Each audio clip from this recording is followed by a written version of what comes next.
आज हम लोग संकुलन क्षमता के बारे में अध्ययन करेंगे, जिसको हम अंग्रेजी में पैकिंग एफिशिएंसी कहते हैं।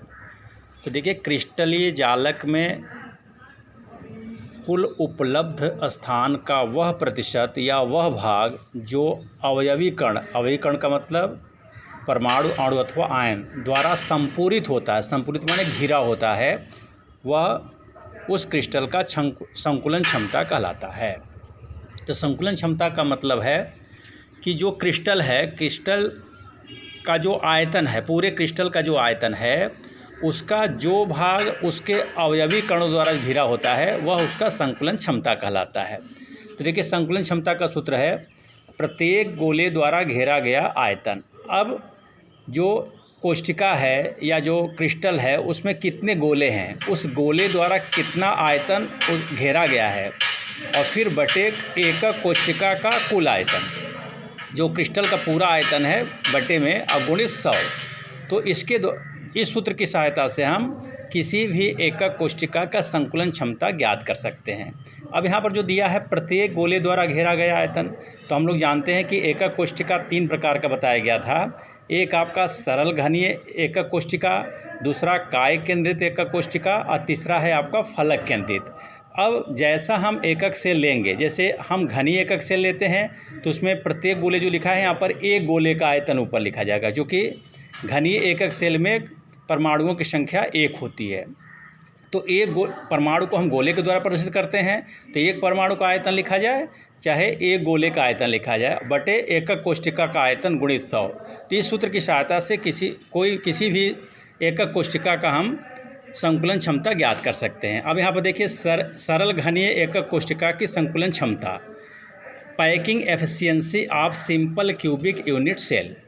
तो अब देखिए, सरल घनीय एकक सेल, तो सरल एकक घनीय सेल में परमाणुओं की संख्या 1 होती है। तो इसका संकुलन क्षमता ज्ञात करने के लिए देखिए यहाँ पर हम लिखेंगे संकुलन क्षमता बराबर एकक कोष्टिका के एक गोला द्वारा घेरा गया आयतन। एक गोला इसलिए क्योंकि घनीय एकक कोष्टिका में परमाणु की संख्या 1 होती है, बटे एकक कोष्टिका का आयतन। तब देखिए, एक गोले का आयतन, तो एक गोले का आयतन हम लोग मैथ में पढ़े हैं 4/3 pi R cube, 4/3 pi R cube, जहाँ पर पाई का मान निश्चित होता है 22/7 या 3.14, और आर जो है वो त्रिज्या होता है। तो एक गोले का आयतन को हम 4/3 पाई आर स्क्वायर से आर क्यूब से प्रदर्शित कर सकते हैं। और ए क्यूब क्या है? एकक कोष्टिका का आयतन। एक कोर की लंबाई है, तो घन का आयतन बराबर हम जानते हैं कि भुजा घाते 3, तो भुजा या कोर की लंबाई ए है, इसलिए एकक कोष्टिका का आयतन कितना हो जाएगा? वो ए क्यूब हो जाएगा। अब इसको हल किया जाए 4/3 पाई आर क्यूब, और जानते हैं कि जो घनीय एकक कोष्टिका होता है, सरल घनीय एकक कोष्टिका होता है, तो उसमें जो आर और ए में संबंध होता है, माने कोर की लंबाई और त्रिज्या में जो संबंध होता है आर बराबर a/2। तो a बराबर क्या हो जाएगा? त्रिज्या गुणा कर देंगे, 2r हो जाएगा, तो a बराबर 2r हो जाएगा। तो इस सूत्र में जो a क्यूब हम लिखे थे वहाँ पर हम 2r लिख सकते हैं, तो 2r का क्यूब हो जाएगा। अब इसको अगर हल किया जाए तो यहाँ पर देखिए, फिर यहाँ पर हम लिख सकते हैं 4/3 पाई आर क्यूब, और 2r का जो क्यूब किया गया था, तो 2 का क्यूब होता है 8, और r का क्यूब r क्यूब हो जाएगा, तो 8r क्यूब गुणित 100। अब देखिए यहाँ पर r क्यूब कट जाएगा, 4 से इसको काट देंगे, 4 × 4 और 4 दूनी 8, तो पूरा कट गया। ऊपर देखिए कुछ नहीं बचा, ऊपर केवल पाई बचा हुआ। तो पाई का मान देखिए होता है 3.14, और गुणित आपका 100 है, तो 3.14 गुणित 100, और नीचे क्या बचा? देखिए 3 दूना 6, तो बटे 6 कर देंगे। अब 3.14 में 100 का गुणा करेंगे 314, 314 में 6 का भाग देंगे तो 52.3 आएगा। मतलब सरल एकक कोष्टिका का जो संकुलन क्षमता होता है वो 52.3% होता है। इसी प्रकार से हम काय केंद्रित घनीय एकक कोष्टिका का संकुलन क्षमता ज्ञात कर सकते हैं।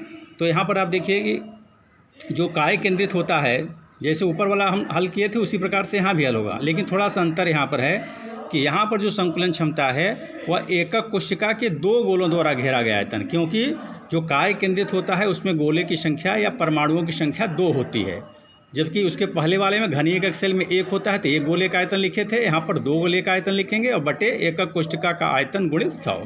तो जो ऊपर हम लोग लिखे थे 4/3 पाई आर क्यूब, उसमें हम 2 का गुणा कर देंगे तो 2 गोले का आयतन हो जाएगा। फिर ए क्यूब, अब यहाँ पर काय केंद्रित के लिए देखिए आर और ए में संबंध होता है।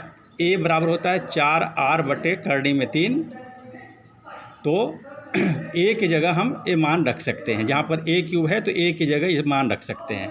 तो देखिए ए की जगह इसको रखा गया है 4r/3 का क्यूब।